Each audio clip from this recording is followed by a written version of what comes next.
இருக்கிறேன். நான் உபத்திரவத்தை ஜெயித்தேன், நான் சோதனையை ஜெயித்தேன். எனவே நீயும் ஜெயிப்பாய். பயப்படாதே, நீ இதை தாண்டி வருவாய். கர்த்தர் உனக்கு வாக்குத்தத்தம் பண்ணின ஜீவக்கிரீடத்தை எல்லையிலே வைத்துக் கொண்டு உனக்காக காத்துக் கொண்டிருக்கிறாய். நீ தளர்ந்து விடாதே, நீ சோர்ந்து விடாதே. ஆண்டவர் சொல்லுகிறார், சோதனையை சகிக்கிற மனுஷன் பாக்கியவான், பாக்கியவான். துயரப்படுகிற நீ பாக்கியவதி. ஆறுதல் அடைவாய், ஆறுதல் அடைவாய். உனக்கு ஜீவக்கிரீடம் உண்டு. நீர் உயர்ந்தவர், நீர் மாறாதவர். ஹல்லேலூயா, ஹல்லேலூயா, ஹல்லேலூயா, ஹல்லேலூயா, ஹல்லேலூயா. எல்லாரும் சத்தத்தை உயர்த்தி கொஞ்ச நேரம் ஸ்தோத்திரம் பண்ணுங்க. உன்னதரை நல்லா உயர்த்துங்க பார்க்கலாம். அழகானவரே, சர்வ வல்லமையுடையவரே, உம்மை நாங்கள் ஆராதிக்கிறோம் அப்பா. உம்மை ஆராதிக்கிறோம், உம்மை ஆராதிக்கிறோம், உம்மை ஆராதிக்கிறோம். ஹல்லேலூயா. ரதடா பஷதடா பலபலபோம். ஆவியே வாருமே, ஆவியே வாருமே, ஆவியே வாருமே, ஆவியே வாருமே. ரெண்டு கரங்களை உயர்த்தி ஜீவன் தாருமே, ஜெயத்தை தாருமே, ஜீவன் தாருமே, ஜெயத்தை தாருமே.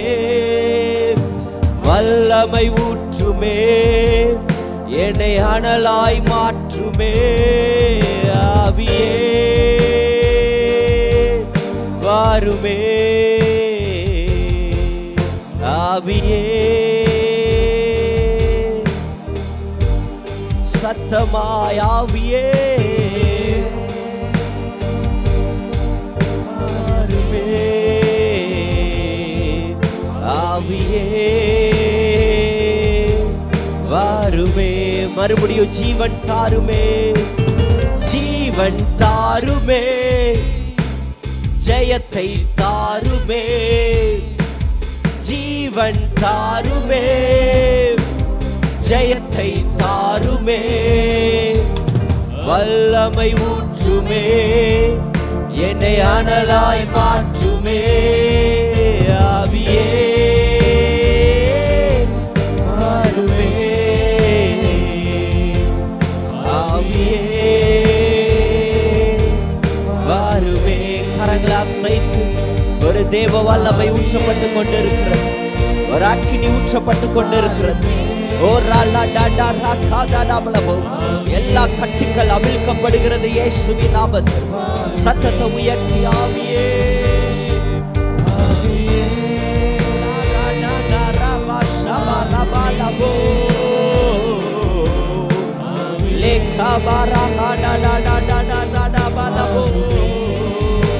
ஜீவன் தருகிறவரே, சுகம் தருகிறவரே, பலன் தருகிறவரே, ஆரோக்கியத்தை தருகிறவரே, எனக்குள்ள அற்புதத்தை பெருக செய்கிறவரே, நீர் வாங்க தகப்பனே, நீர் ஊற்றுங்கப்பா.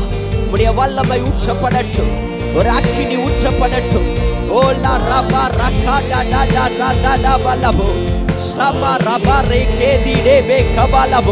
ஒரு தேவ வல்லமை, ஒரு அக்கினி ஊற்றப்பட்டு கொண்டிருக்கிறது. காயம் கட்டுகிற தேவ வல்லமை ஊற்றப்பட்டு கொண்டிருக்கிறது. கட்டுக்களை அவிழ்க்கிற ஆவியானவர் இறங்கி கொண்டிருக்கிறார். சாபத்தின் கட்டுக்கள் அவிழ்க்கப்படுகிறது, நுகத்தின் வல்லமைகள் அறுக்கப்படுகிறது. தொடர்ந்து வருகிற சாபத்தின் வல்லமை, தலைமுறையாய் வருகிற சாபத்தின் வல்லமைகள் அறுக்கப்படுகிறது இயேசுவின் நாமத்தில். லாரா பாஷகாதா பலவோ ரேபேலா பலவோ. ஆவியே வாருமே, ஆவியே வாருமே. சத்தமாய் ஆவியே வாருமே. அப்பா, உம்முடைய வல்லமை ஊற்றப்படட்டும் அப்பா. உலர்ந்து போன எங்களுடைய வாழ்க்கை உயிரடைவதாக. ஓ ரபா ஷகாதடா பலபோ. சோர்ந்து போன எங்களுடைய ஆத்துமா, எங்களுடைய சரீரம் உயிரடையட்டும் இயேசுவின் நாமத்தில். ஒரு புது பலன் உண்டாகட்டும் சரீரத்துல, எண்ணங்கள்ல, சிந்தைகள்ல ஒரு புதிய பலன், மேற்கொள்ளக்கூடிய பலன். ஜெயம் எடுக்கக்கூடிய ஒரு பலன் ஊற்றப்படுவதாக.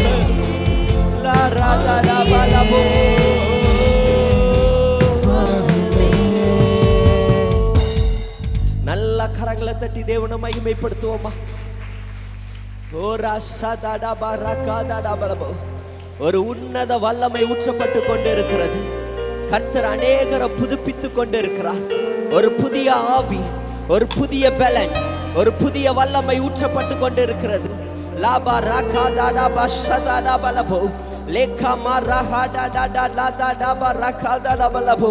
கம் ஆன், எல்லாரும் வாய்களை திறந்து நல்ல சத்தத்தை உயர்த்தி ஓ ராஷா தாடா பராகா தாடா பலபோ லேகா மாராகா தாடா மாராஹா தாடா பலபோ.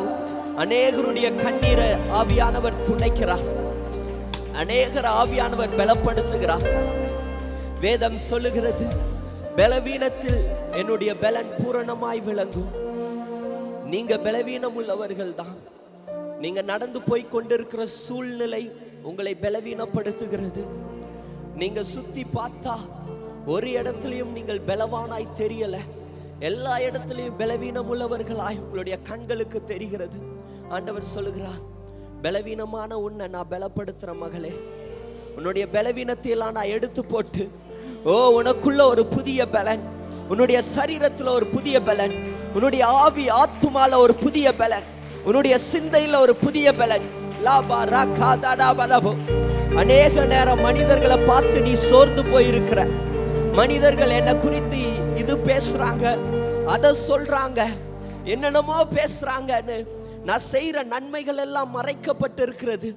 எனக்கு நான் நன்மை செய்தா எனக்கு தீமை தான் விளைவாய் வருகிறதுன்னு கலங்கி கொண்டு இந்த இடத்திற்கு வந்திருக்கிறீங்க. ஆண்டவர் சொல்லுகிறார், உன்னை பலப்படுத்துகிற கிறிஸ்து நானே, உன்னை தைரியப்படுத்துகிற கிறிஸ்து நானே. சோர்ந்து போகாத மகளே, எலும்பு எலும்பு மகளே, நீ எலும்பு. ஓ ராகா பஷதாடா பலபோ ரேகா மாராஹாதாடா பலபோ லேகா மாரேஹிதிடி பிகபாஷதாடா மலபோ. வேதம் சொல்லுகிறது, நீங்க நினைப்பதற்கும் வேண்டுவதற்கும் அதிகமாய் செய்கிறவர். நீங்க நினைப்பதை காட்டிலும் அவருடைய திட்டம் பெரியதாய் இருக்கிறது. உங்களுடைய பாதையை காட்டிலும் அவருடைய வழிகள் சிறந்ததாய் இருக்கிறது. உங்களுடைய செலக்ஷனை காட்டிலும் ஆண்டவருடைய selection is always the better. ஓ ராபா சகாதாடா பகபலா ஹாதாடா பலபோ. எல்லா தோல்விகளும் ஜெயமாய் மாறுகிறது. ஒரு சிறந்ததை கர்த்தர் உங்களுடைய கரங்கள்ல கொடுக்க போகிறார். ரெண்டு கரங்களை உயர்த்தி ராகாதாடா பலபலபோ. நீங்க தான் ஏதாவது செய்யணும் என்று எதிர்பார்த்து காத்திருக்கிறோ. நீர் சொன்ன வார்த்தையை பிடித்து கொண்டு, நீர் சொன்ன வார்த்தையை பிடித்து கொண்டு முகத்தையே நோக்கி இருக்கிறோ. உங்க முகத்தையே பரிந்து கரங்களை உயர்த்தி அற்புதம் அற்புதம் செய்யுங்கப்பா எங்க வாழ்க்கையில. உம்மைத்தான் நம்பியிருக்கோம் ஏசப்பா. அற்புதம் செய்யுங்கப்பா எங்க வாழ்க்கையில. உம்மைத்தான் நம்பியிருக்கிறோம் ஏசப்பா. உம்மைத்தான் உம்மையன்றி யாரும் இல்லையப்பா. உம்மைத்தான் நம்பியிருக்கிறோம். சத்தமாய் உம்மையன்றி யாரும் இல்லையப்பா. உம்மைத்தான் நம்பியிருக்கிறோம். உம்மையன்றி யாரும் இல்லையப்பா. இல்லையப்பா. நிந்தையும் அவமானமும் சகித்துக் கொண்டு உம் செட்டை நிழலிலே வந்து நிற்கிறோம். நிந்தையும் அவமானமும் ஆண்டவரை பார்த்து கொண்டு எத்தனை நிந்தை எத்தனை அவமானம் வந்து நிற்கிறோம்.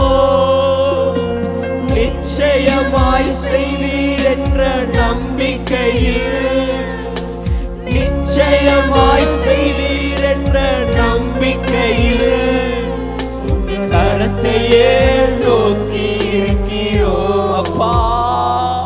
உங்க கரத்தையே நோக்கி இருக்கிறோம். நிச்சயமாய் செய்வீர் என்ற நம்பிக்கையில், நிச்சயமாய் கரத்தையே சத்தமாய் சொல்லுவோமா அப்பா. எனக்கு வேற எந்த வழியும் இல்லப்பா, உங்க கரந்தாப்பா. அற்புதம் செய்யுங்கப்பா எங்க வாழ்க்கையில, உம்மைத்தான் நம்பி இருக்கோம் ஏசப்பா. அற்புதம் செய்யுங்கப்பா எங்க வாழ்க்கையில, சொல்லுங்க. உம்மைத்தான்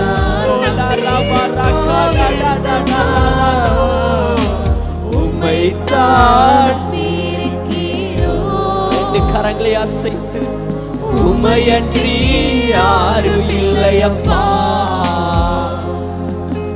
உம்மைத்தான் உம்மையன்றி யாரும் இல்லையப்பா.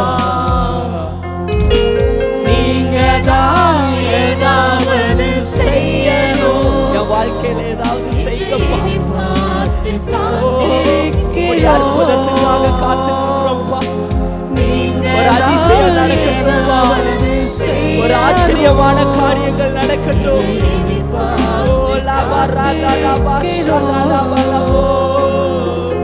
நீ சொன்ன வார்த்தைய பிடித்து கொண்டு அப்பா, நீ சொன்ன வார்த்தைய பிடித்து கொண்டு உங்க முகத்தையே நோக்கி இருக்கிறோம். உங்க முகத்தையே நோக்கி. கடைசியா எல்லாரும் சொல்லுங்க, அற்புதம் செய்யுங்கப்பா எங்க வாழ்க்கையில. பாடிங்க வாங்கப்பா, அற்புதத்தை செய்யுங்கப்பா.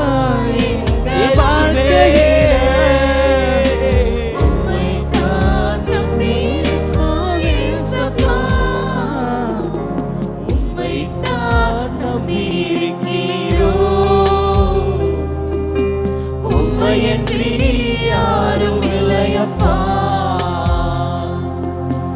உம்மைத்தான் நம்பியிருக்கிறோம். உம்மையன்றி யாரும்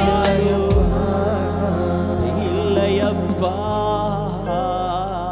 ரெண்டு கரங்களை உயர்த்தி ஆண்டவரை பாருங்க, அந்த சிலுவையை பாருங்க.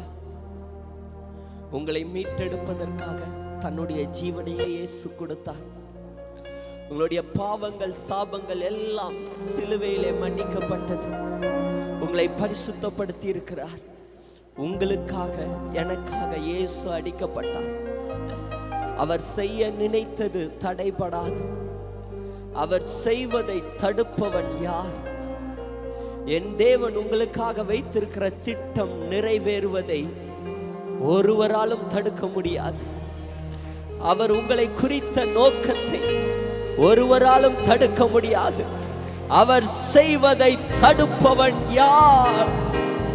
அவரே செயல்களில் வல்லமை உள்ளவர். அவர் பராக்கிரமம் நிறைந்தவர். இயேசு ஜீவிக்கிறார். எனக்காக இயேசு ஜீவிக்கிறார். நமக்காக இயேசு உயிரோடு இருக்கிறார். நல்ல கரங்களை தட்டி ஒரு தேவ வல்லமை ஊற்றப்பட்டு கொண்டிருக்கிறது. ஒரு அக்கினி ஊற்றப்பட்டு கொண்டிருக்கிறது. பெற்றுக்கொள்ளுங்க. நல்ல கரங்களை தட்டி ஆவியில நிரம்பி லபா ரகா தடபா ஷதடபலபோ லீகா மரஹா டடடரதடபா கபலபோ. இது விடுதலையின் நாள், இது ஜெயத்தின் நாள், இது சுதந்திரிக்கிற நாள், இது சாத்தானின் தலையை நசுக்கிற நாள், பின்தொடர்கிற சாபத்தின் வல்லமைகள் அழிக்கப்படுகிற ஒரு நாள். எல்லா இருளின் வல்லமைகள் அழிக்கப்படுகிறது இயேசுவின் நாமத்தில். ஒவ்வொருவர் மேலும் தேவ வல்லமை ஊற்றப்பட்டு கொண்டிருக்கிறது. ஒரு அக்கினி. இயேசுவின் ரத்தம் ஜெயம், இயேசுவின் ரத்தம் ஜெயம், இயேசுவின் ரத்தம் ஜெயம், இயேசுவின் ரத்தம் ஜெயம். லபா ரகா தடபா ஷகா தடபா லபலப ருதுடமா ரகா தனமா ஷதடபா. ஹல்லேலூயா, ஹல்லேலூயா, ஆமென். பக்கத்தில் இருக்கவங்கள பார்த்து சொல்லுங்க, ஆராய்ந்து முடியாத பெரிய காரியத்தை, எண்ணி முடியாத அதிசயத்தை கர்த்தர் இந்த நாட்களில் செய்ய போகிறார். ஹல்லேலூயா. அதுவும் ஆண்டவர் இன்னைக்கே செய்ய போகிறார். ஹல்லேலூயா, ஆமென். ஒரு நொடி பொழுதுல அற்புதத்தை செய்கிறவர். டாக்டர்ஸ்னால முடியாதது, மனிதர்களால முடியாததை இயேசு செய்ய வல்லவராய் இருக்கிறார். ஹல்லேலூயா, ஆமென். எல்லாம் சேர்ந்து கரங்களை தட்டி இந்த பாடலை பாடுவோம். ஆராய்ந்து முடியாத பெரிய காரியம், எண்ணி முடியாத அதிசயம் இன்றே செய்திடுவா.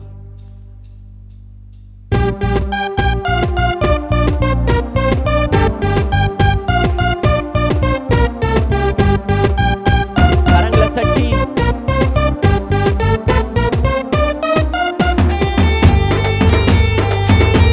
உற்சாகமாய்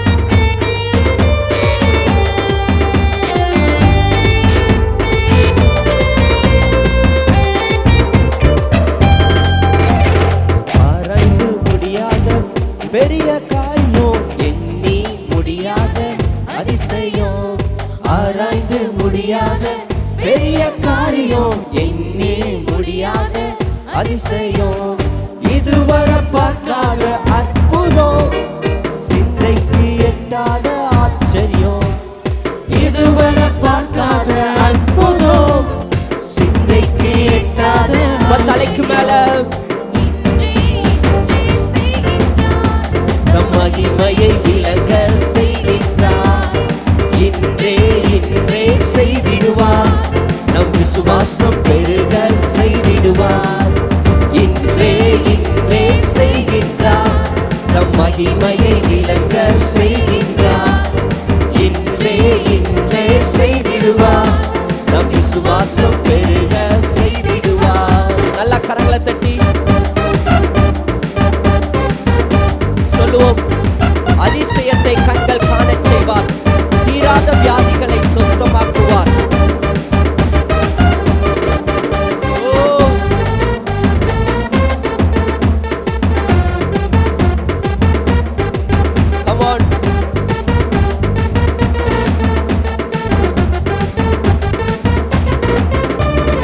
அதிசயத்தை கண்கள் காணச் செய்வார்.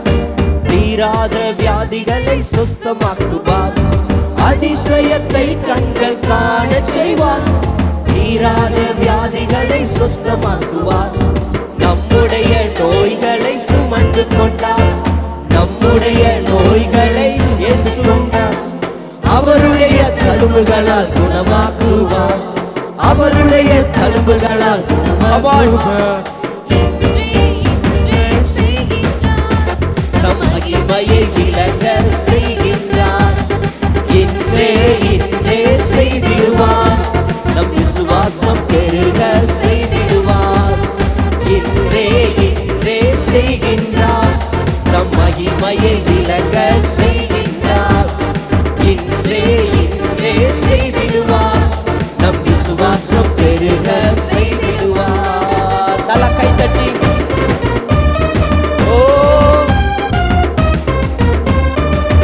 நமக்காக அவர் யுத்தம் செய்வார். கெட்சிக்கும் சத்துருவை துரத்துவார். சுதந்திரத்தை நிலைநாட்டுவார். ராஜா வீட்டு பிள்ளையா வாழ வைப்பார். நமக்காக யுத்தத்தை செய்திடுவார். கெட்சிக்கும் சத்துருவை துரத்திடுவார். நமக்காக யுத்தத்தை செய்திடுவார். கெட்சிக்கும் சத்துருவை துரத்திடுவார். இப்ப சொல்லுவோம், சுதந்திரத்தை நிலைநாட்டிடுவார், சுதந்திரத்தை ராஜா விட்டு பிள்ளையாய் வாழ வைப்பார், நம்மை ராஜா விட்டு பிள்ளையாய் வாழ வைப்பார். ஓ இன்றே ஆஹா மகிமையை விளங்க செய்கின்றார், இன்றே செய்திடுவார், நம் விசுவாசம் பெருக செய்திடுவார், இன்றே செய்கின்றார், நம் மகிமையை விளங்க செய்கின்றார், இன்றே செய்திடுவார், நம் விசுவாசம் பெருக செய்தி. தளர்ந்த கைகளை திடப்படுத்துவார், தள்ளாடும் முழங்காலை பலப்படுத்துவார். ஓ தளர்ந்த கைகளை திடப்படுத்துவார், தள்ளாடும் முழங்காலை சொல்லுவோம், பலவீனத்தில் பலன் தந்திடுவார், பலவீனத்தில் பலன் தந்திடுவார், புது பலன் உனக்குள் தோன்றச் செய்வார், புது பலன் உனக்குள் தலைக்கு மேல இன்றே ஓ ஓ எஸ் இன்றே செய்திடுவார், நம் விசுவாசம் பெருக செய்திடுவார், இன்றே செய்கின்றார், நம் மகிமையை விளங்க செய்கின்றார், இன்றே செய்திடுவார், நம் விசுவாசம் பெருக செய்திடுவார். நல்ல கரங்களை தட்டி தேவனை மகிமைப்படுத்துவோமா. இயேசு கிறிஸ்து நேற்றும் இன்றும் என்றும் மாறாதவர். தம்மை நம்பி வருகிற மக்களுக்கு சுகம் கொடுக்கிறார், அற்புதம் செய்கிறார், விடுதலை தருகிறார், வாழ்வளிக்கிறார் என்பதற்கு ஆதாரமாய் ஒரு சாட்சி. பரிசுத்த நாமத்துக்கு ஸ்தோத்திரம். நான் வால்பாறையிலேருந்து வர்றேன்.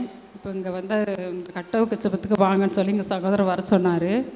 வரும்பொழுது பார்த்திங்களா பயங்கர பலவீனம், வரவே என்னால் முடியல. அப்படி வந்து ரொம்ப கஷ்டப்பட்டு உட்கார்ந்துருந்தேன். இந்த இடது கால் முட்டுக்கால் பயங்கர வலி, வரவே முடியாமல் வந்து முட்டுக்கால் வந்து பிரசன்னம் பண்ணும்போது பயங்கர வலி, அந்த வல்லமை இறங்க அதிகமான வலி. ஐயோ கர்த்தர் ஏதோ செய்கிறாரு, நம்ம எப்படி கீழே உட்காந்துடக்கூடாது, முயற்சி பண்ணி நிற்கலான்னு சொல்லி நின்றுட்டே இருந்தேன். பிரசன்னம் முடிஞ்ச உடனே எனக்கு கால் வலி கம்ப்ளீட் ஆகிடுச்சு. அதுக்கப்புறம் போய் இப்போ வரைக்கும் எனக்கு அந்த கால் வலி இல்லை, கர்த்தர்னால சுகத்தை கொடுத்தாரு. அதுக்கப்புறம் வீட்டுக்கு போய் எனக்கு ஒரு மாதிரி தலைவலி வந்துருச்சு. தலைவலி வந்தது அந்த தம்பி வீட்டுக்கு அன்றைக்கி வந்திருந்தேன். அப்போ ஐயாட்ட கூப்பிட்டு சொல்லும்போது ஐயா ஜெபம் பண்ணார். அப்போவே என்னிட்டிருந்து ஒரு கிரியை, நீ தாக்குன கிரியை வெளியே போகிறத நான் உணர்ந்தேன். அதுக்கப்புறம் வால்பாறையிலேருந்து கூப்பிட்டு கேட்டேன். அப்போது ஒரு நாள் பார்த்திங்கன்னா அந்த அசுத்த ஆவிகள் வந்து என்னை செப்பிக்க விடாமல் மொட்டைக்கிட்டு ரொம்ப என்னை போராடிச்சு. அப்போ டக்குன்னு இந்த ஐயாவோட நம்பர் எடுத்து கூப்பிட்டு, ஐயா என்னையால் செப்பிக்க முடியல, என்னை ஏதோ பண்ணுது அப்படின்னு சொல்லும்போது ஐயா ஜெபம் பண்ணினாங்க. அப்போவுமே அந்த கிரியை என்னை விட்டு வெளியே போய் முழங்காலில் 3 மணி நேரம் செபிக்க ஆண்டவர் கிருபை செஞ்சார். இந்த சபைக்கு அழைத்து வந்த பரிசுத்த ஆவியானவருக்கு ரொம்ப கோடான கோடி ஸ்தோத்திரம், நன்றி. கர்த்தருடைய பரிசுத்த நாமத்துக்கு ஸ்தோத்திரம். இப்போ கடந்த மாதத்தில் நாங்கள் குடும்பமாக 4 பேரும் உடம்புக்கு முடியாமல் படுத்துட்டோம். ஆனால் எங்கள் பிள்ளைகளும் கணவனாரையுமே ரெடி பண்ணினது என்னை சுத்தமாக எழுந்திரிக்க கூட முடியாத அளவுக்கு படுத்துட்டேன். ஹாஸ்பிட்டல் போய் ட்ரிப்ஸ் இறக்கி எது பண்ணியுமே எனக்கு சுத்தமாக சுகமே ஆகலை. அப்புறம் மறுபடியும் நம்ம ஊழியக்காரங்கள்லாம் ஜெபம் பண்ணி அதில் ஒரு விடுதலை எனக்கு கிடச்சிது. ஆனாலும் எந்திரிக்க முடியாமல் இருந்துமே ஸ்தோத்திர புக் எடுத்து படிச்சுட்டு அப்போவே நம்ம பாஸ்டர் ஐயா ஜெபம் பண்ணார், எனக்கு சுகம் கிடச்சிருச்சு. ஏசப்பா தான் எனக்கு விடுதலை கொடுத்து என்னை எழுப்பினார். என் குடும்பத்தில் இப்போ எல்லா வேலையும் நான் செய்கிறேன். கடந்த கட்டுடைக்கிற சப்பத்துக்கு வந்துட்டு போனேன். அதிலிருந்து இனி ஒரு டேப்லெட்டு கூட இல்லை. எல்லாத்துலேயும் எனக்கு ஆண்டவர் சுகம் கொடுத்து வல்லமையோடு ஸ்தோத்திரம்.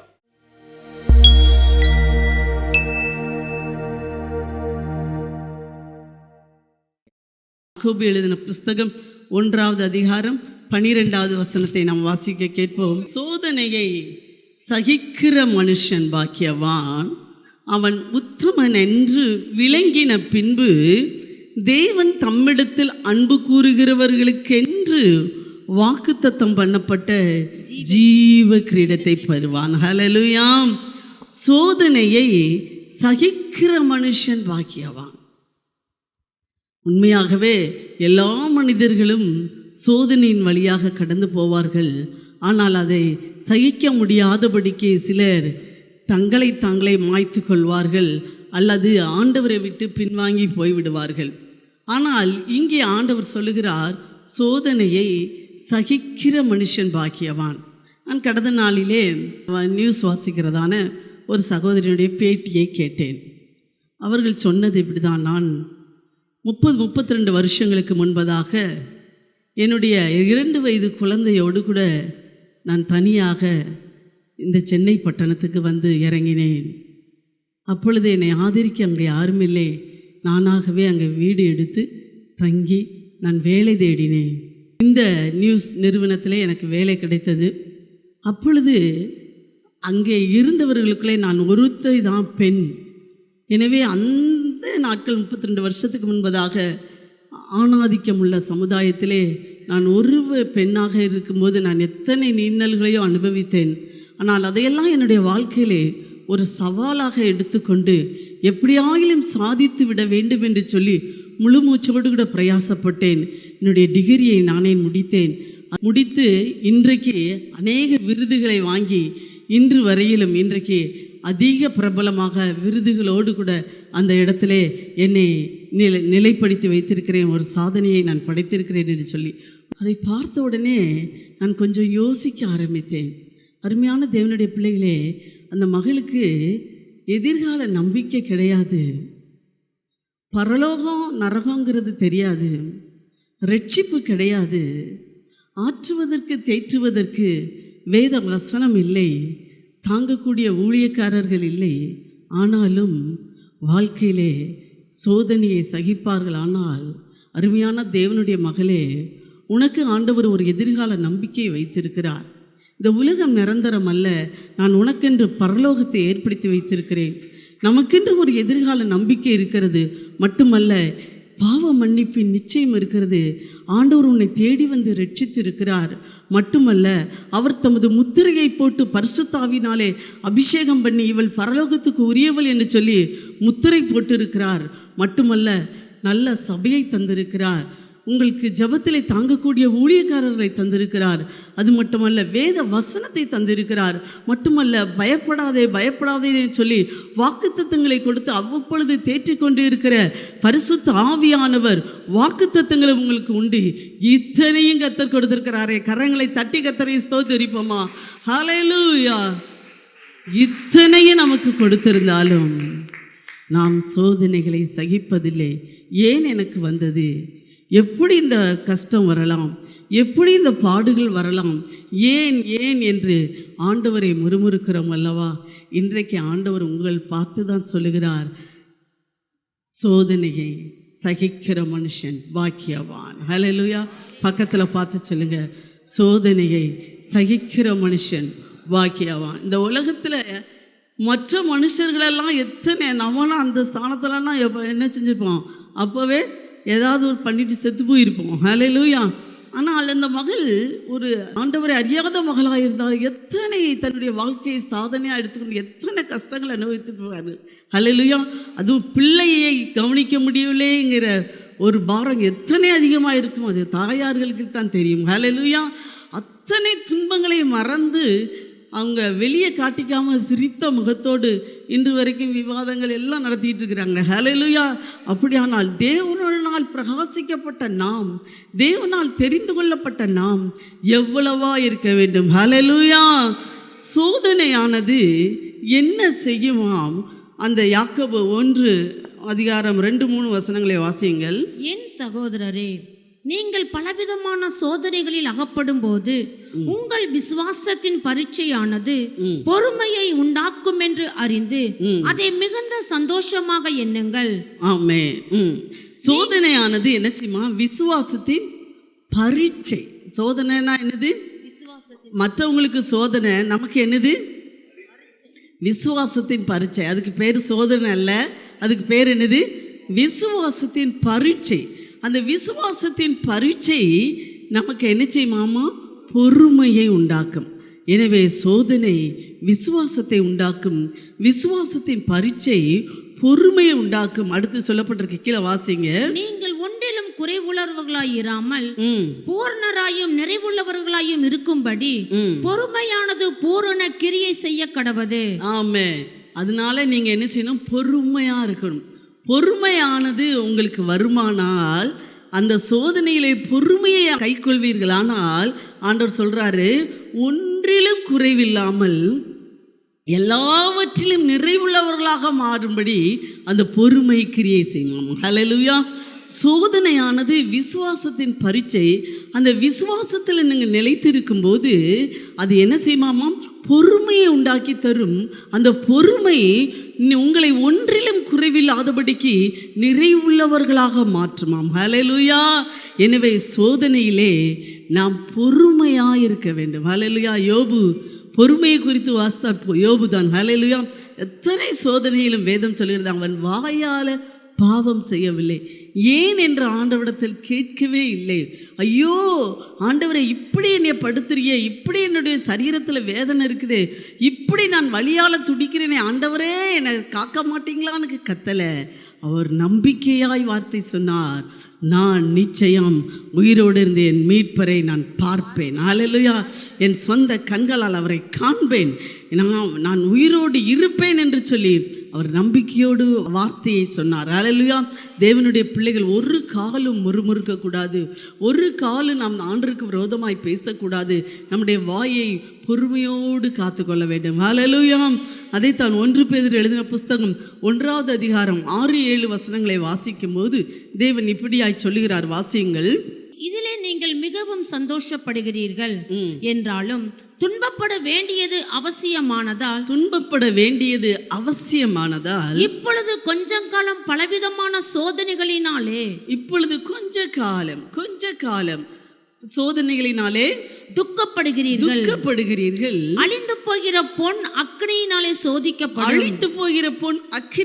சோதிக்கப்படும். அதை பார்க்கிலும் அதிக விலையேற பெற்றதா இருக்கிற உங்கள் விசுவாசம் சோதிக்கப்பட்டு அதிக விலையேற பெற்றதா இருக்கிற உங்கள் விசுவாசம் சோதிக்கப்பட்டு இயேசு கிறிஸ்து வெளிப்படும் போது உங்களுக்கு புகழ்ச்சியும் கனமும் மகிமையும் உண்டாக காணப்படும். ஆமென். புகழ்ச்சி, கனம், மகிமை இவை எல்லாம் உண்டாகும். ஹல்லேலூயா.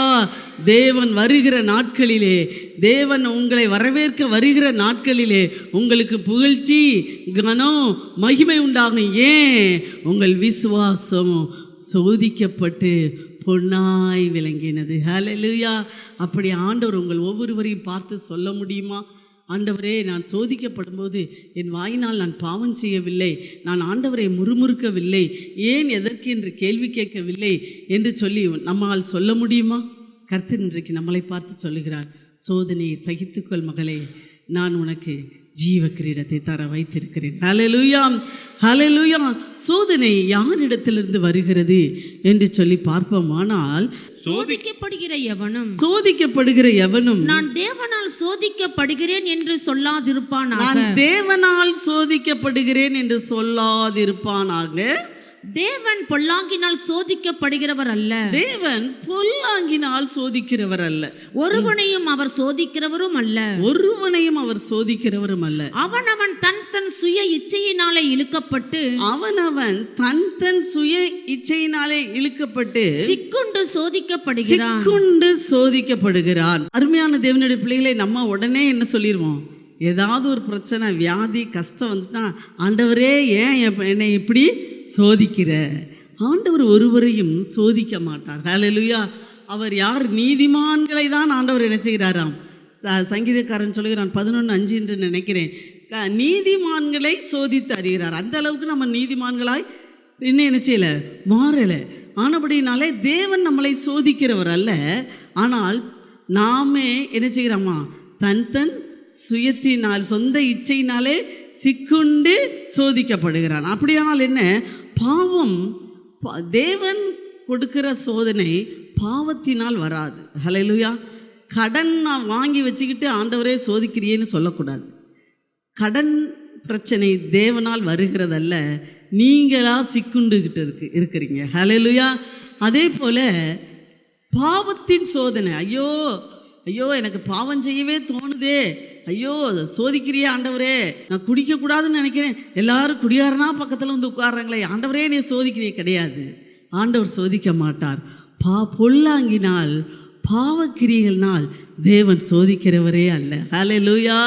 ஆனபடினாலே தேவனுடைய பிள்ளைகளாகிய நாம் இந்த சோதனைகளிலே நாம் ஜெயம் பெற வேண்டும். ஹல்லேலூயா, ஹல்லேலூயா.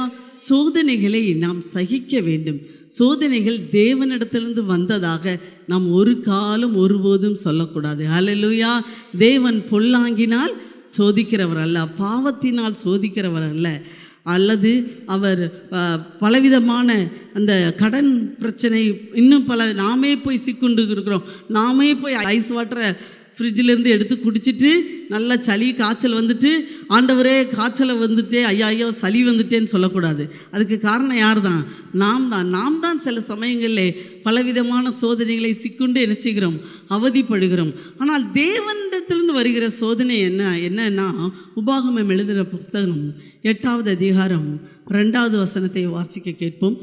தேவனாகிய கர்த்தர் உன்னை சிறுமைப்படுத்தும்படிக்கும் தம்முடைய கட்டளைகளை நீ கைக்கொள்ளுவாயோ கைக்கொள்ள மாட்டாயோ என்று அவர் உன்னை சோதித்து உன் இருதயத்தில் உள்ளதை நீ அறியும்படிக்கும் உன்னை இந்த 40 வருஷம் அளவும் வனாந்தரத்திலே நடத்தி வந்த எல்லா வழியையும் நினைப்பாயாக. ஆமென். ஆண்டவர் இங்கே சொல்லுகிறார், கர்த்தர் இங்கே சோதிக்கிறாராம். எப்படியாம்?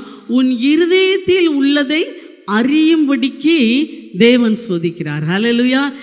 அப்படின்னு சொல்லிட்டு சொல்றாரு, என்னுடைய கட்டளைகளை இவன் கடைசி வரைக்கும் கை கொள்வானா கை கொள்ள மாட்டானா என்று சொல்லி அறிந்து இவனை பரலோகத்துக்கு கொண்டு போகலாமா கொண்டு போகக்கூடாதா அப்படிங்கிறதை அறியும்படிக்கு கர்த்தர் நம்ம என்ன செய்கிறாராம்? சோதிக்கிறாராம். ஹல்லேலூயா. அடுத்து ஆண்டவர் 13வது வசனத்தை தீர்க்கதரிசியாகிலும் அந்த சொப்பனக்காரனாகிலும் சொல்லுகிறவர்களை கேளாதிருப்பீர்களாக. உங்கள் தேவனாகிய கர்த்தரிடத்தில் நீங்கள் உங்கள் முழு இருதயத்தோடும் உங்கள் முழு ஆத்மாவோடும் அன்பு கூறுகிறீர்களோ இல்லையோ என்று அறியும்படிக்கு உங்கள் தேவனாகிய கர்த்தர் உங்களை சோதிக்கிறார். ஹல்லேலூயா. இருதயம் எப்படி இருக்கிறது என்று அறியும்படியாகவும் நீங்கள் அன்பு கூறுகிறீர்களா இல்லையா என்று அறியும்படியாகவும் ஆண்டவர் அங்கே இஸ்ரவேல் ஜனங்களை வனாந்தரத்திலே நடத்தி சோதித்து வந்தாராம். ஹல்லேலூயா. 40 வருஷமாய் வனாந்தரத்திலே நடத்தி சோதித்து வந்தார். அந்த வனாந்தரத்திலே அநேகர் தேவனை முறுமுறுத்தார்கள். எப்போ பார்த்தாலும் மோசையை திட்டிக் கொண்டே இருந்தார்கள். எப்போ பார்த்தாலும் ஊழியக்காரருக்கு விரோதமாய் முறுமுறுத்து கொண்டே திட்டிக் கொண்டே குற்றப்படுத்தி கொண்டே இருந்தார்கள். அந்த ஜனங்கள் எல்லாம் வாக்குத்தத்தம் பண்ணப்பட்ட கானானை அடையவில்லை. அந்த வனாந்தரத்திலேயே மாண்டு போனார்கள். அவருடைய சந்ததி தான் அந்த கானானுக்குள் பிரவேசித்தது. ஹல்லேலூயா. எனவே அருமையான தேவனுடைய பிள்ளைகளே, உங்களுக்கு வருகிற சோதனைகளிலே ஒன்றை நினைத்து கொள்ள வேண்டும். கர்த்தர் நம்முடைய இருதயத்தை அறிய விரும்புகிறார். ஹல்லேலூயா. அவர் நம்முடைய இருதயத்தை பார்க்க விரும்புகிறார். நம்ம இருதயத்தில் நம்ம எப்படி நினைவுகள் கொள்ளுகிறோம், இந்த பிரச்சனையிலே நம்முடைய நினைவுகள் எப்படி ஓடுகிறது, நம்முடைய வாயின் வார்த்தைகள் எப்படி பேசப்படுகிறது என்பதை ஆண்டவர் பார்த்து கொண்டே இருக்கிறார். அது மட்டுமல்ல, அன்பு கூறுகிறீர்களோ, தேவனிடத்தில் அன்பு பிரச்சனை வந்துச்சுன்னா ஆமாம் ஜபமாவது சர்ச்சாவது அப்படின்ட்டு ஓடுறீங்களா? அல்லாட்டி இல்லை நான் இன்னும் ஜெபம் பண்ணுவேன், இன்னும் ஆண்டவரோடு பேசுவேன் என்று சொல்லி ஆண்டவரிடத்தில் ஓடி ஓடி வருகிறீர்களா? அதையும் கர்த்தர் பார்க்கிறார். ஹல்லேலூயா. ஆமென். அடுத்ததாக ஆண்டவர் ஏன் சோதிக்கிறார்? யோவான் எழுதின புஸ்தகம் 6வது அதிகாரம் 6வது வசனத்திலே வாசிக்கும் போது, தாம் செய்ய போகிறதை அவர் அறிந்திருந்தும் அவனை சோதிக்கும்படி இப்படி கேட்டார். ஆமென். ஆண்டவர் வனாந்தரத்திலே ஜனங்கள் இருக்கிறார்கள். 3 நாளாய் ஜனங்கள் சாப்பிடாமல் உட்கார்ந்திருக்கிறார்கள். பிலிப்பை கூப்பிட்டு சொல்லுகிறார், நீ என்ன செய்யும், போய் அப்பங்களை கொண்டு வா என்று சொல்லுகிறார். அவன் அப்படி கேட்டவனா டக்குன்னு திகைச்சிட்டான். என்ன ஆண்டவர் திடீர்னு கூப்பிட்டு இத்தனை ஜனங்களுக்கு சாப்பிட்றதுக்கு அப்பம் கொடுக்க சொல்கிறாரு அப்படின்னு சொல்லிட்டு பார்க்குறாரு. ஆண்டவர் அங்கே வேதம் சொல்லுகிறது, தான் செய்ய போகிறதை அறிந்திருந்து அவனை சோதிக்கும்படி இப்படி கேட்டாராம். சில சமயங்களில் கர்த்தர் நமக்கு செய்ய போகிற அற்புதங்களை அவர் தெரிஞ்சு வச்சிருக்கிறார். இந்த பிரச்சனையின் வழியாக, இந்த போராட்டத்தின் வழியாக, இந்த வியாதியின் வழியாக நான் இவளுக்கு இப்படி ஒரு அற்புதத்தை செய்ய போகிறேன், இப்படி ஒரு ஆசீர்வாதத்தை கட்டளையிட போகிறேன், எனவே நான் அவளை சோதிக்கிறேன் என்று சொல்லி ஆண்டவர் என்ன செய்கிறாராம், செய்ய போகிற அற்புதங்களை அறிந்தும் பெரிய காரியங்களை செய்யும்படியாக உங்களை சோதிக்கிறார். ஹல்லேலூயா. எனவே அருமையான தேவனுடைய பிள்ளைகளை எல்லா விதத்திலும் நாம் என்ன செய்ய விடக்கூடாது, ஆண்டவரை குற்றச்சாட்டக்கூடாது. கர்த்தர் பெரிய காரியத்தை செய்ய போகிறார். அதை தான் அங்கே பார்க்கிறோம். லாசரு காரியத்திலே அங்கே சொல்லப்பட்டிருக்கிறது, அவன் வியாதியாக இருக்கிறான் என்று அறிந்து பின்ன என்ன செஞ்சாராம், 4 நாள் தங்கினாராம், பிந்தி போனாராம். ஹல்லேலூயா. வியாதியாக இருக்கிறவனுக்கு உடனே போய் ஜெபம் பண்ணலை, என்ன செய்கிறாரு, அவனுக்கு பெரிய அற்புதம். ஏன்னா வியாதியில் அவன் செத்து போவான், செத்து அவனை கல்லறையில் கொண்டு வச்சிருவாங்க, கல்லறையில் வச்சதுக்கப்புறம் அவனை உயிரோடு எழுப்ப போகிறேன் என்பதை அறிந்திருந்து ஆண்டவர் என்ன செய்தார், அவர்களுடைய ஜெபத்திற்கு பதில் கொடுக்காமல் 4 நாட்கள் தாமதம் பண்ணினார். ஹல்லேலூயா. எனவே சில சமயங்களை கர்த்தர் நம்மை சோதிக்கும் போது ஒன்றை தெரிந்து கொள்ள வேண்டும், கர்த்தர் பெரிய காரியத்தை எனக்கு இதுக்கு அப்புறமாக செய்ய போகிறார். ஹல்லேலூயா. பெரிய அற்புதத்தை என்னுடைய வாழ்க்கையை செய்ய போகிறார், அதற்காகவே இந்த காரியத்தை அனுமதித்திருக்கிறார் என்று சொல்லி நீங்கள் தெரிந்து கொள்ள வேண்டும். ஆண்டவர் இந்த மூலமாக இயேசு கிறிஸ்துவும் பலவிதமான சோதனைகள் வழியாய் கடந்து போனார். மத்தேயு எழுதின புஸ்தகம் வாசிப்போம், 4வது அதிகாரம் 1வது வசனத்திலே அங்கே வாசிக்கும்போது, இயேசு கிறிஸ்து தன்னுடைய ஊழியத்தை தொடங்குவதற்கு முன்பதாக, அற்புத அடையாளங்களை செய்வதற்கு முன்பதாக, அவர் மனுஷர்கள் மூலமாக புகழ் அடைவதற்கு முன்பதாக அவர் கடந்து சென்ற பாதை ஒன்று உண்டு. வாசியுங்கள். அப்பொழுது இயேசு பிசாசினால் சோதிக்கப்படுவதற்கு ஆவியானவராலே வனாந்தரத்துக்கு கொண்டு போகப்பட்டார். ஆவியானவராலே வனாந்தரத்துக்கு கொண்டு போகப்பட்டார். ஹல்லேலூயா. வனாந்தரம்னா என்ன? பசி, தாகம், வறுமை உள்ள இடம் தான் என்னது, வனாந்தரம். அந்த வனாந்தரத்திற்கு இயேசு கிறிஸ்துவை ஆவியானவரே அனுப்பி வைக்கிறாராமா. ஹல்லேலூயா. காரணம், அங்கே பிசாசு நிற்பான், அவனை நீ ஜெயிச்சிருவேன்னு சொல்லி தான் ஆவியானவர் அனுப்பி வைக்கிறார். ஹல்லேலூயா. ஆனால் அந்த பிசாசோ பயங்கரமாய் ஆண்டவர் 40 நாள் பசியோடு இருக்கிற இயேசுவை பார்த்து சொல்லுகிறான், இந்த கல்லை அப்பமாகும்படி செய்யும். முதலாவதாக அந்த பசி வறுமையிலே அவரை பாவம் செய்ய தூண்டுகிறான், ஆனால் இயேசு ஜெயிக்கிறார். ஹல்லேலூயா. இரண்டாவதாக அவருடைய வார்த்தையை சந்தேகப்படும்படி சோதிக்கிறான். ஹல்லேலூயா. என்ன ஆண்டவர் இந்த வாக்குத்தத்தம் கொடுத்தாரு, இப்படியெல்லாம் வார்த்தையில் பேசினாரு, எங்கே அது ஒன்றும் நடக்கலையே அப்படின்னு சொல்லி அவருடைய வார்த்தையை சந்தேகப்படும்படியாய் இயேசுவை அங்கே பிசாசு சோதித்தான். இயேசு ஜெயித்தார். ஹல்லேலூயா. அது மட்டுமல்ல, உலக மகிமையெல்லாம் காண்பிக்கிறான். இந்த உலக மகிமையெல்லாம் உனக்கு தருகிறேன் என்று சொல்லி பிசாசு அவரை சோதிக்கிறான். இயேசு, இந்த மகிமை வேண்டாம், இந்த உலக மகிமை எனக்கு வேண்டாம், உலக புகழ் எனக்கு வேண்டாம், உலக பதவி எனக்கு வேண்டாம், உலக பட்டம் எனக்கு தேவையில்லை என்று சொல்லி பிசாசை ஜெயித்தார். ஹல்லேலூயா. நம்முடைய வாழ்க்கையிலும் உலகத்தின் மூலமாக நமக்கு சோதனை வரலாம், பிசாசுகளின் மூலமாக நமக்கு சோதனை வரலாம், மாம்ச இச்சையின் மூலமாக மாம்சம் விரும்புகிறபடி வாழ வேண்டும் என்று விரும்புகிறதுனாலே சோதனைகள் வரலாம். இவைகள் எல்லாவற்றையும் இயேசு ஜெயித்தது போல நாமும் ஜெயிக்க வேண்டும். ஹல்லேலூயா. இந்த சோதனைகள் மூலமாக இயேசு கற்றுக்கொண்டது என்ன? அங்கே சொல்லப்பட்டிருக்கிறது, அவர் பட்ட பாடுகளினாலே கீழ்ப்படிதலை கற்றுக்கொண்டார். இந்த சோதனையான வாழ்க்கை மூலமாக கடந்து போனதுபடினாலே என்ன ஆண்டவர் செய்தார் என்றால், என்ன அவருக்கு கிடைத்தது என்றால், கீழ்ப்படிதலை கற்றுக்கொண்டார். வாசியுங்கள். அவர் பட்ட பாடுகளினாலே கீழ்ப்படிதலை கற்றுக்கொண்டு, கீழ்ப்படிதலை இயேசு கிறிஸ்து கற்றுக்கொண்டார்.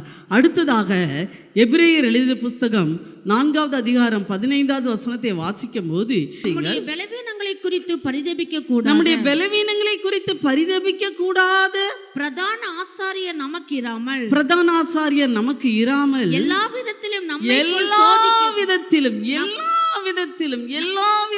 நம்மை போல உன்னை போல சோதிக்கப்பட்ட, எல்லா விதத்திலும் உன்னை போல சோதிக்கப்பட்டு பாடுபட்டு பாவம் இல்லாதவராய் இருக்கிற பிரதான ஆசாரியர்.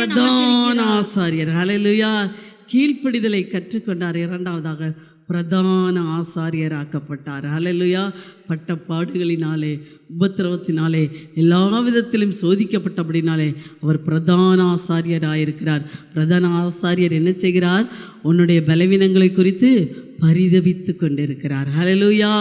உன்னுடைய பலவீனங்களை, உன்னுடைய கஷ்டங்களை குறித்து யார் இறக்கப்படுறாங்களோ இறக்கப்படலையோ, நமக்கு ஒரு பிரதான ஆசாரியர் இருக்கிறார். அவர் உனக்காக இறக்கப்படுகிறார். ஹல்லேலூயா. அருமையான தேவனுடைய பிள்ளைகளை நம்ம எல்லாரும் முழங்கால் படிட்டு, அவர் எல்லா விதத்திலும் நம்மை போல சோதிக்கப்பட்டார், ஆனாலும் உனக்காக, உன்னுடைய பலவீனங்களுக்காக அவர் பரிதபித்து கொண்டு இருக்கிறார். பரிதபித்து பரிந்து பேசி கொண்டிருக்கிறார் பிதாவின் சமூகத்தில். ஐயோ, என்னுடைய பிள்ளை பாவம், அவள் இந்த சோதனையில் லைட்டாக மாறுதலாக இந்த வார்த்தையை பேசிட்டா, மன்னிச்சிருங்க ஆண்டவரே. அவள் இப்படி பேசிட்டா, ஆண்டவருக்கு விரோதமாக இப்படி பேசிட்டா, மன்னிச்சிருங்க ஆண்டவரே. அவளை பொன்னாய் மாற்றிருங்க, அவளை பொன்னாய் மாற்றிருங்க என்று சொல்லி பிதாவின் சமூகத்தில் உனக்காக சோதிக்கப்படுகிற மகளே, சோதிக்கப்படுகிற மகனே, உனக்காக தேவன் பரிந்து பேசி கொண்டிருக்கிறார். இயேசு கிறிஸ்து எப்படியெல்லாம் சோதிக்கப்பட்டார் தெரியுமா? அவர் அநியாயமாய் தீர்ப்பிடப்பட்டார், குற்றம் சாட்டப்பட்டார்.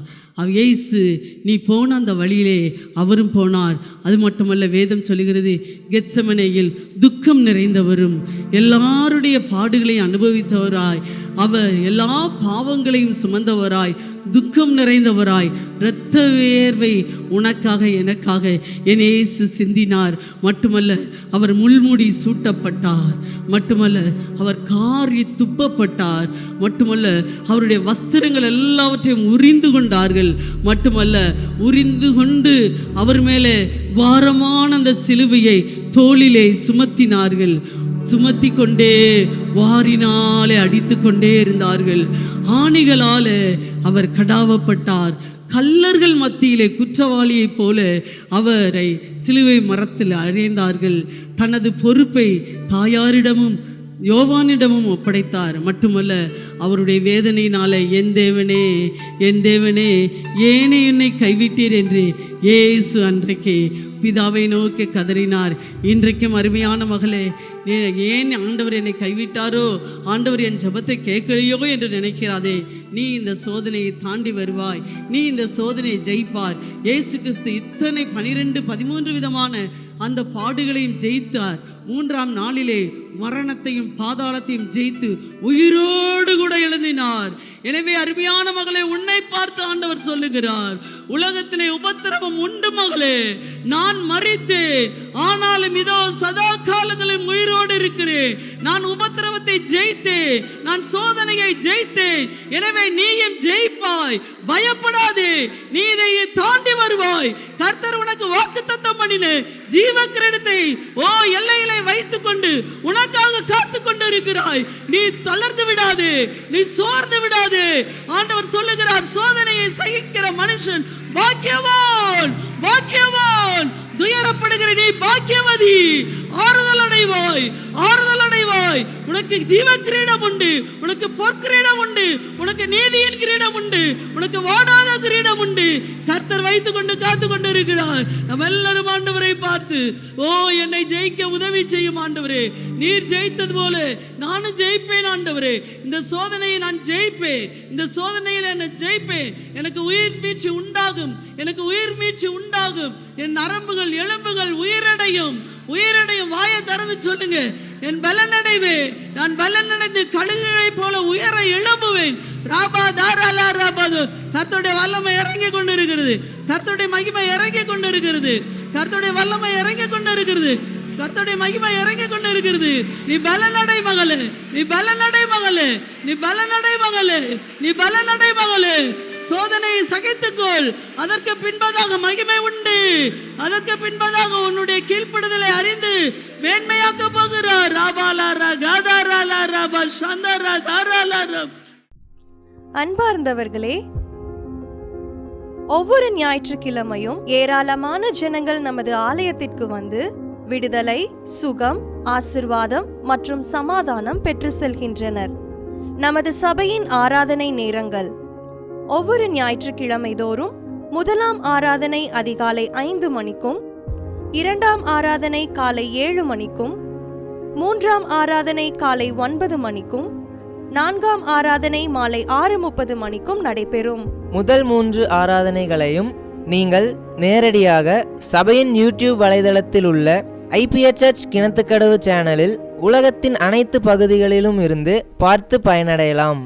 சிறுவர்களுக்கான ஓய்வு நாள் பள்ளி முதலாம் ஆராதனையில் காலை 6 மணிக்கும், இரண்டாம் ஆராதனையில் காலை 8 மணிக்கும், மூன்றாம் ஆராதனையில் காலை 10 மணிக்கும் நடைபெறும். வாலிபர் கூடுகை ஒவ்வொரு மாதமும் முதல் ஞாயிற்றுக்கிழமை அன்று காலை 9 மணிக்கு வாலிபர்களுக்கான விசேஷித்த கூடுகை நடைபெறும். எண்ணெய் பூசி சுகமளிக்கும் வாக்குத்தத்த ஆராதனை ஒவ்வொரு மாதத்தின் 1ஆம் தேதி அதிகாலை 5 மணிக்கும் காலை 10 மணிக்கும் நடைபெறும். கட்டுகளை அவிழ்க்கும் உபவாச ஜெபம் ஒவ்வொரு மாதமும் 3ஆம் வெள்ளிக்கிழமை காலை 10 மணிக்கு நடைபெறும். இதில் ஒவ்வொருவருக்காக தனிப்பட்ட முறையில் பிரார்த்தனை ஏறெடுக்கப்படும்.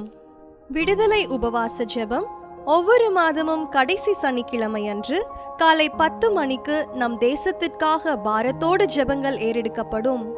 ஒவ்வொரு வியாழக்கிழமை தோறும் ஆண்களுக்கான ஜெப கூடுகை புதிய ஆலயத்திலும், பெண்களுக்கான ஜெப கூடுகை பழைய ஆலயத்திலும் மாலை 7 மணிக்கு நடைபெறும். ஒவ்வொரு புதன்கிழமை அன்றும் வாலிப சகோதரர்களுக்கான ஜெப கூடுகை மாலை 7 மணிக்கு நடைபெறும். ஒவ்வொரு ஞாயிற்றுக்கிழமை அன்று வாலிப சகோதரிகளுக்கான ஜெப கூடுகை மாலை 5 மணிக்கு ஜூம் மீட்டிங்கில் நடைபெறும். நமது சபையில் தினமும் காலை 10 மணி முதல் 2 மணி வரை சபைக்காகவும் தேசத்திற்காகவும் ஜெபங்கள் ஏறெடுக்கப்படும். இக்கூட்டங்களில் கலந்து கொண்டு தேவ ஆசீர்வாதம் பெற யாவரையும் அன்புடன் அழைக்கிறோம். எங்களது முகவரி IPA ஜெப ஆலயம், சர்வம் தியேட்டர் பின்புறம், பொள்ளாச்சி மெயின் ரோட், கிணத்துக்கடவு 642109. ஜெப உதவிக்கு 9443435618 9488873284. டிவி நிகழ்ச்சிகள் நமது சபையின் மூலம் பொள்ளாச்சி முழுவதும் 24 மணி நேரமும் ஜேகிங் டிவி ஒளிபரப்பப்படுகிறது. VK செட்டப் பாக்ஸில் 112வது சேனலிலும், TCCL செட்டப் பாக்ஸில் 152வது சேனலிலும், SCV செட்டப் பாக்ஸில் 217வது சேனலிலும், டாக்ஸ் செட்டப் பாக்ஸில் 62வது சேனலிலும் நமது சபையின் பாடல்கள், ஆராதனைகள், செய்திகள் ஒளிபரப்பப்படுகிறது.